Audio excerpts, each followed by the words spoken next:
ఫైజ్ మాట్లాడుతున్నారండి. అంటే ఇప్పుడు ముఖ్యంగా అండి మీరు చూసారు ఈసీకి ఈ పార్లమెంట్ ఎలక్షన్స్ ముందు జాతీయ స్థాయిలో ప్రధానమైన 20 పార్టీలు లేఖలు ఇచ్చాయి, 21 పార్టీలు లేఖలు ఇచ్చాయి.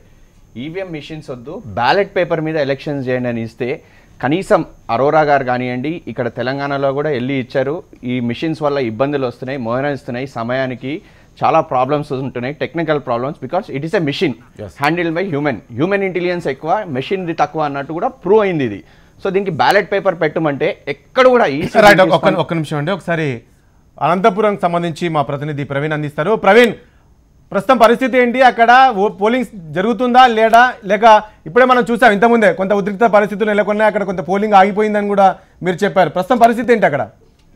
రాజేష్, అనంతపురం జిల్లాలో పోలింగ్ ప్రారంభమై 3 గంటలు కావస్తున్నప్పటికీ కొన్ని నియోజకవర్గాల్లో ఇప్పటికీ కొన్ని పోలింగ్ ప్రారంభం కాలేదు. దాదాపు జిల్లా వ్యాప్తంగా కూడా దాదాపు 100 వరకు పోలింగ్ కేంద్రాల్లో ఇప్పటి వరకు కూడా పోలింగ్ ప్రారంభం కాలేదని చెప్పొచ్చు. ప్రధానంగా తాడిపత్రిలో పట్టణంలో సంజీవ్ నగర్ లో ఉన్నటువంటి పోలింగ్ బూత్ లో ఇప్పటివరకు కూడా పోలింగ్ ప్రారంభం కాలేదు. ఎంపీ జేసీ దివాకర్ రెడ్డి కుటుంబ సభ్యులు అనంతపురం ఎంపీ అభ్యర్థి పవన్ రెడ్డితో పాటు తాడిపత్రి ఎమ్మెల్యే టీడీపీ అభ్యర్థి అస్మిత్ రెడ్డి కూడా అక్కడ ఓటాకు వినియోగించడానికి కేంద్రానికి వెళ్లారు. అయితే ఈవీఎంలు మొరాయింపుతో అక్కడ నుంచి వాళ్ళు వెళ్ళడం జరిగింది. ప్రధానంగా రాప్తాడు, ఉరకొండ నియోజకవర్గాలతో పాటు పుట్టపర్తి మిగతా ప్రాంతాల్లో కూడా కొన్ని చోట్ల ఇప్పటికి కూడా పోలింగ్ ప్రారంభం కాలేదు.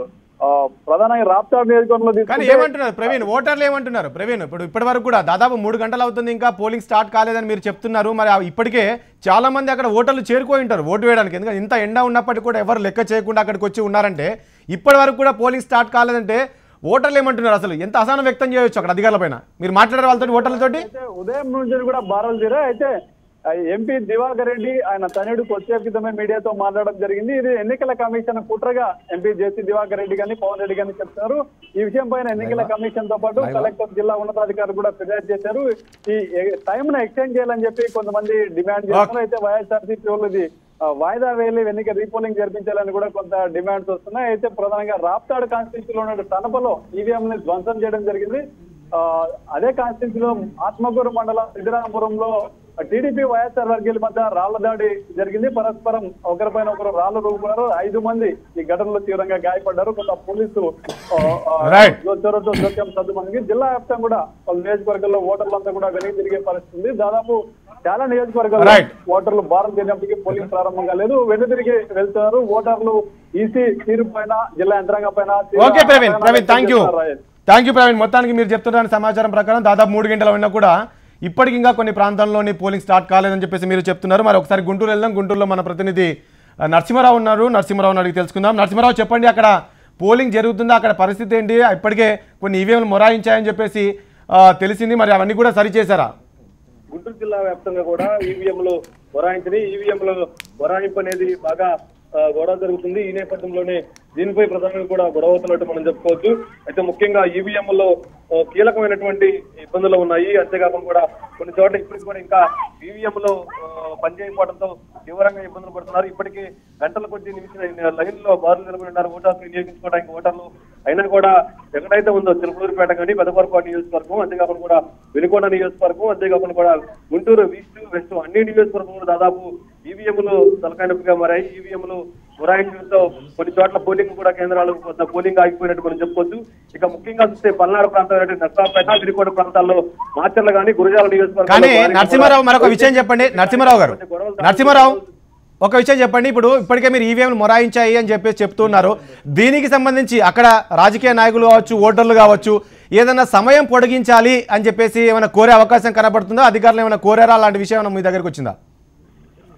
ఎవరైతే ఉన్నారో టీడీపీ కానీ, జనసేన కానీ, వైసీపీ 3 పార్టీ వాళ్ళ నేతలు కూడా ఎవరైతే ఉన్నారో వాళ్ళు రిటర్నింగ్ అధికారులు మాత్రం తప్పనిసరిగా 6 గంటల తర్వాత కూడా టైం పొడిగించాలి. ఇప్పటికే ఈవీఎంలో మొరాయించగా కొంతమంది ఓటు హక్కుని వినియోగించుకోలేదు. ఇంకా కొన్ని చోట్ల పోలింగ్ కేంద్రాలు ఆగిపోయాయి. దీంతో ఇబ్బంది పడుతున్నామని చెప్పేసి కూడా టైం ఎక్స్టెండ్ చేయాలని చెప్పేసి కూడా కోరుతున్నారు. ఇక మాచర్ల ప్రాంతం కానీ, గురజాల నియోజకవర్గం, వినుకొండ, నర్సాపేట ఈ 4 ప్రాంతాల్లో గొడవలు జరుగుతున్నాయి. కొన్ని చోట్ల ఇప్పటికే నర్సాపేట టీడీపీ అభ్యర్థి ఎవరైతే ఉన్నారో డాక్టర్ అరవింద్ బాబుని ఉప్పరపాడులో వైసీపీ కార్యకర్తలు నిర్బంధించడం జరిగింది. ఆయన కారు పైన ధ్వంసం చేయడం జరిగింది. మరోవైపు నర్సరావుపేట వైసీపీ ఎమ్మెల్యే అభ్యర్థి గోపిరెడ్డి శ్రీనివాస్ రెడ్డిపై కూడా ఎలమంద గ్రామంలో కూడా అతను అడ్డుకొని అక్కడ అతని కారుపై కూడా దాడి చేయడం జరిగింది.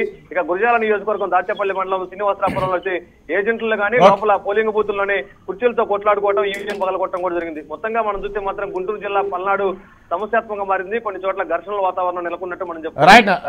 రైట్ నరసింహరావు. వేణుగోపాల్ రెడ్డి గారు మనం చూసాం గతంలో ఎప్పుడు కూడా ఈ తెలుగు రాష్ట్రాలకు ఎక్కడ కూడా ఇంత ఈవీఎంలు మొరాయించడం అనేది మాత్రం ఎప్పుడు చూడలేదు. ఫస్ట్ టైం చూస్తున్నాం. ఏపీ విషయానికి వస్తే కానీ ఇక్కడ ఈవీఎంలు మొరాయిస్తుంది. ఏంటి అసలు కారణం ఏమై ఉండొచ్చు? ఎట్లా చూస్తారు దీన్ని మీరు? అంటే మీరు ఏం బాధ పడాల్సిన అవసరం లేదు. ఫస్ట్ థింగ్ చాలా సంతోషంగా ఉంది, ప్రజల్లో చాలా ఉత్సాహం ఉంది, ఓటర్స్ చాలా మంది వచ్చారు. ఇప్పుడు నేను కూడా చూశాను 7 గంటలకి కనీసం 200 బ్లాంక్లు పడతాయి. రైట్.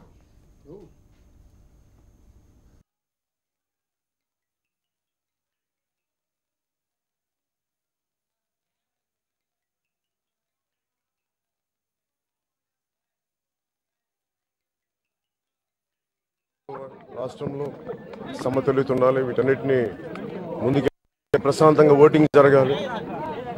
అలాగే నా దృష్టికి ఒక 200 ఈఎంఐలు సరిగ్గా పనిచేయట్లేదు నా దృష్టికి వచ్చింది. ఇంక్లూడింగ్ గాజులో కూడా అవన్నీ కమిషన్ దృష్టికి తీసుకొచ్చారు. మీ ఎలక్షన్ కమిషన్ గారిని కూడా ఇవి సరిగ్గా కరెక్ట్ చేసి ఓటర్స్కి కొంచెం సజావుగా జరిగేలాగా చూడమని, ఈఎంఐస్ ఎక్కడ పనిచేయట్లేదు అని ఖచ్చితంగా ఒక మేము పెట్టుకుని ఎక్స్టెండ్ చేసిన మేము కూడా కోరుతాం. It's a journey. It's not a first. This is my third election. So we fought. This is my third election. This is my election first time after selecting. It's a journey. It's not about one time. ఇప్పుడే పవన్ కళ్యాణ్, జనసేన అధినేత Pawan Kalyan vote వేసి వచ్చిన తర్వాత ఆయన మీడియాతో మాట్లాడుతూ దాదాపు 200 ఈవీఎంలు పని చేయట్లేదని చెప్పేసి కూడా ఆయన చెప్పడం జరిగింది. ఇక విజయవాడకి వెళ్దాం. విజయవాడలో మా ప్రతినిధి స్వరూప ఉంది. స్వరూపను అడిగి మరింత సమాచారం తెలుసుకున్నాం. ఉదయం 7 గంటల నుంచి ఎన్నికలు ప్రారంభమయ్యాయి. అయితే కొన్ని చోట్ల రాష్ట్ర వ్యాప్తంగా కూడా ఈవీఎంలు మొరాయించాయి. దీంతో ఉత్సాహంగా పోలింగ్ కేంద్రాలకు వచ్చిన ఓటర్లంతా కూడా నిరుత్సాహపడ్డారు. అసలు ఈ పరిణామాలు ఎందుకు జరిగాయి ఏంటి అనేది సీఈఓ ప్రస్తుతం మన వద్ద ఉన్నారు. ఆయన అడిగి పూర్తి వివరాలు తెలుసుకుంటాం. సార్ చెప్పండి, ఓటర్లు అయితే ఉత్సాహంగా ఉన్నారు. రాష్ట్రంలో 6:30కే పోలింగ్ కేంద్రాల వద్ద బారులు తీరి ఉన్నారు. బట్ ఈవీఎంలు మాత్రం అంత యాక్టివ్గా లేవు. ఎందువల్ల? అమ్మా, యు ఆర్ రైట్. యాక్చువల్లీ కొన్ని మాకు కూడా ఇన్ఫర్మేషన్ పరంగా 263 పోలింగ్ బూత్లు లాంటి సమస్యలు జరిగాయి. మరి ఆ 263లో మేము ఇప్పటివరకు ఆల్మోస్ట్ అన్నీ మేము రెక్టిఫై చేస్తున్నాము. హాఫ్ అన్ అవర్ ముందు 20 మిగిలి ఉన్నాయి. 243 ఆల్రెడీ రెక్టిఫై అయిపోయి ఉన్నాయి. యాక్చువల్లీ ఈ ప్రాబ్లం ఎందుకు వచ్చిందంటే నేను కూడా ఒక పోలింగ్ బూత్లో వెళ్ళి చూశాను. ఏదో విధంగా మీరు కూడా అక్కడ ఉన్నారు, మీకు కూడా అవగాహన ఉంది. బేసికలీ మేము 3 సార్లు ట్రైనింగ్ ఇచ్చినప్పుడు కూడా సమ్టైమ్స్ మా కొంతమంది స్టాఫ్ సరిగా మరి సీరియస్గా ట్రైనింగ్ తీసుకోకపోవడం వల్ల ఇలాంటి జరిగింది. ఎందుకంటే ఒక చిన్న ప్రాసెస్ ఉంది. ఆ కరెక్ట్ ప్రాసెస్ మనం ఫాలో చేస్తే ఈవీఎంలు సక్రమంగానే పనిచేస్తున్నాయి. సో అక్కడ కూడా నేను వెళ్ళిన పోలింగ్ బూత్లో చూశాను. ఒక చిన్న ప్రాసెస్, రిజల్టు క్లియరు అది చేయకుండానే వాళ్ళు కనెక్షన్ పెట్టేశారు. కాబట్టి అది ఎర్రర్ అదే మొత్తం క్లియర్ చేసిన తర్వాత మళ్ళీ అది కనెక్షన్ ఇచ్చారు, సరిగా పని చేసింది. సో అంటే సరేలే, ఇప్పుడు 263 అయింది. ఇంకా మొత్తం డేలో చూస్తే ఇంకా రావచ్చు. సో బట్ నేనేం చెప్తున్నానంటే అందరికీ నేను ఏం భరోసా ఇస్తున్నానంటే మీరు ఏం బాధ పడాల్సిన అవసరం లేదు. ఫస్ట్ థింగ్ చాలా సంతోషంగా ఉంది, ప్రజల్లో చాలా ఉత్సాహం ఉంది, ఓటర్స్ చాలా మంది వచ్చారు. ఇప్పుడు నేను కూడా చూశాను 7 గంటలకి కనీసం 200 మంది అక్కడ ఉన్నారు పోలింగ్ బూత్లో. సో చాలా ఎక్కువ మంది ఉన్నారు. అండ్ ప్రతి ఒక్కరు అంటే 6 గంటల వరకు మాకు క్లోజింగ్ టైం ఉంది. కానీ 6 గంటల వరకు కూడా ఎవరైనా క్యూలో ఉంటే వాళ్ళందరికీ అవకాశం ఇవ్వడం జరుగుతుంది. మేము పోలింగు 7, 8, 9 ఎప్పటి వరకు అందరికీ ఛాన్స్ వస్తుంది అప్పటి వరకు కంటిన్యూ చేస్తాం. కాబట్టి ఏం సమస్య లేదు. ఓన్లీ థింగ్ చిన్న చిన్న టెక్నికల్ ప్రాబ్లమ్స్ మా స్టాఫ్ మా ఆఫీసర్స్ సరిగా ట్రైనింగు మరి తీసుకోకపోవడం వలన ఇలాంటి చిన్న చిన్న ప్రాబ్లమ్స్ వస్తున్నాయి. అది 1-2 ప్లేసెస్లో మరి ఇన్ఫ్యాక్ట్ ఈవీఎంలో కూడా మేము చేంజ్ కూడా చేసాము. అది ఎందుకంటే ప్రాబ్లమ్స్ అలాంటివి వచ్చినప్పుడు సో అది కూడా చేయడం జరిగింది. బట్ ఇప్పుడు స్టెబిలైజ్ అయింది, ఇప్పుడు ప్రాబ్లం లేదు, అంత బాగానే నడుస్తుంది. అండ్ ఇంకొక చాలా సంతోషమైన విషయం ఏముందంటే మొత్తం రాష్ట్రంలో ప్రశాంతంగా అంత పోలింగ్ జరుగుతూ ఉంది. చిన్న చిన్న సంఘటనలు 1-2 ఉన్నాయి, కానీ అది పెద్ద డిస్టర్బెన్స్ ఏం అవ్వలేదు. ఒక ప్లేస్లో ఈవీఎం తగలకొట్టారు ఒక క్యాండిడేటు, బట్ ఇమీడియట్గా రీప్లేస్ చేసి అక్కడ కంటిన్యూ చేసాం. సో నేను ప్రతి ఓటర్ని కోరుతున్నాను, మీరు దయచేసి డెఫినెట్గా రండి, ఇవాళ ఓటు హక్కు వినియోగించుకోండి. అండ్ ఏ టైం అయినా అంటే 6 గంటల వరకు మీరు మా పోలింగ్ బూత్కి వచ్చేస్తే దాని తర్వాత ఏ టైం అయినా కానీ మీకు డెఫినెట్గా మీ అవకాశం ఉంటుంది. అంటే మీరు వెళ్ళిన ఈవీఎం దగ్గర కూడా ఈవీఎం మొరాయించింది, మీరు ఓటు వేయడానికి వెళ్ళిన ప్రాంతంలో కూడా? అమ్మా యు ఆర్ రైట్. సో ఇప్పుడు మేము రియల్గా ఉన్నాము, నేను అదే చెప్పాలనుకున్నాను మీ ద్వారా అందరికీ. మేము ఏం మ్యానిపులేట్ చేయడం లేదు, మేము ఎవరికి చెప్పి వెళ్ళడం లేదు. సో నేను సర్ప్రైజ్గా వెళ్ళాను, అక్కడ ప్రాబ్లం వచ్చింది, మెషిన్ ఉంది, ఎక్కడైనా ప్రాబ్లం రావచ్చు. అండ్ మేము అది ఒప్పుకుంటున్నాము. అండ్ ఇమీడియట్గా మేము నేను అప్పుడే రెక్టిఫై కూడా అయిపోయింది. సో అది నేను ప్రతి ఒక్కరికి చెప్పాలనుకున్నాను. మెషిన్లో ఎక్కడైనా ప్రాబ్లం రావచ్చు, మా ఫోన్స్లో ప్రాబ్లమ్స్ వస్తాయి, ఇలాంటి మెషిన్స్లో రావచ్చు. రెక్టిఫై కూడా అయిపోయింది, అది నడుస్తూ ఉంది ఇప్పుడు పోలింగ్. అక్కడ అంటే గుంతకల్లో జరిగిన చర్యలపైన ఎటువంటి చర్యలు తీసుకునే అవకాశం ఉంటుంది? అక్కడ సంఘటన జరిగింది కదా, ఆల్రెడీ ఎఫ్ఐఆర్ రిజిస్టర్ అయింది. అక్కడ ఎఫ్ఐఆర్ రిజిస్టర్ అయింది, పోలీస్ వాళ్ళు తగు చర్యలు తీసుకుంటారు. వాళ్ళు లా బట్టి అది దానికి ఐపీసీ ఆర్పీ యాక్ట్ ఉంది, వాళ్ళు ఫర్దర్ యాక్షన్ తీసుకుంటారు. దానికి మా ఇంటర్ఫరెన్స్ ఉండదు. EVM already right. మొత్తాన్ని చూసాం కదా, ఏపీఈసీకి సంబంధించి మొత్తానికి ఓటర్లు అయితే చైతన్యం వచ్చింది, అక్కడక్కడ ఈవీఎంలు మొరాయించాయి, కానీ అవన్నీ కూడా సరి చేశామని కూడా చెప్తున్నాయి. ఇక తెలంగాణ విషయానికి వెళ్దాం. తెలంగాణలోని ఈసీ రజత్ కుమార్ ఒకసారి ఏం మాట్లాడారు, ఎంత పర్సెంటేజ్ ఇప్పటివరకు నమోదైంది, అదేవిధంగా కొన్ని ఈవీఎంలు మొరాయించాయి కాబట్టి దానికి సంబంధించి సమస్య ఎలా పరిష్కరించారు అనేది ఒకసారి రజత్ కుమార్ ఏం మాట్లాడారు ఒకసారి చూద్దాం.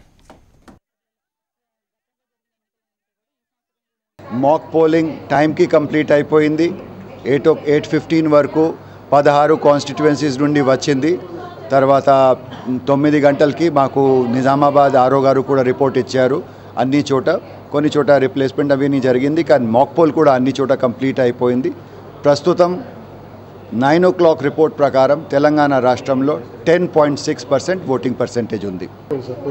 నిజామాబాద్లో మాక్ పోలింగ్ కంప్లీట్ చేయడానికి మేము అంటే 8 o'clock వరకు టైం ఇచ్చాము కదా, నిన్న ప్రెస్ మీట్లో కూడా ఎక్స్ప్లెయిన్ చేశాను. అక్కడ 185 మంది ఓటర్స్ ఉన్నారు, క్యాండిడేట్స్ ఉన్నారు.